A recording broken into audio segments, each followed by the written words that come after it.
பெரம்பலூர் மாவட்டம் குன்னம் அருகே காரக்குடி கிராமத்தில் ஐயனார் கோவிலின் உண்டியல் வைப்பதற்கு எதிர்ப்பு தெரிவித்து போராட்டம் நடத்திய பெண்களை போலீசார் வலுக்கட்டாயமாக காவல்துறையினரின் வாகனத்தில் ஏற்றியதால் பரபரப்பு ஏற்பட்டிருக்கிறது. மேலும் விவரங்களோடு இணைகிறார் செய்தியாளர் தமிழ்செல்வன். வணக்கம் தமிழ்செல்வன், விவரங்கள். வணக்கம். அதாவது பெரம்பலூர் மாவட்டம் குன்னம் அருகே உள்ள காரக்குடி கிராமத்தில் நூற்றாண்டுகளை கடந்து ஒரு ஐயனார் கோயில் இருக்குது. இது இப்போ இந்த கிராமத்தை சேர்ந்தவர்களே இதுக்கு வசூல் செய்து பராமரிப்பு செய்து வருகின்றன. இந்த நிலையில இந்த கோயில் அறநிலையத்துறைக்கு சொந்தமான கோயில் என்றும் இதில் உண்டியல் வைப்பது அவசியம் என்று அறநிலையத்துறை சார்பாக பல்வேறு கட்டங்களாக தெரிவிச்சிருந்தாங்க.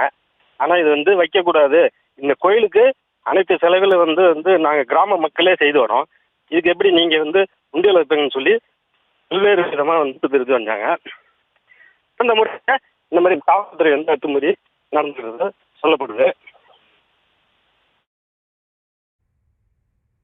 விவரங்களுக்கு நன்றி தமிழ்செல்வன்.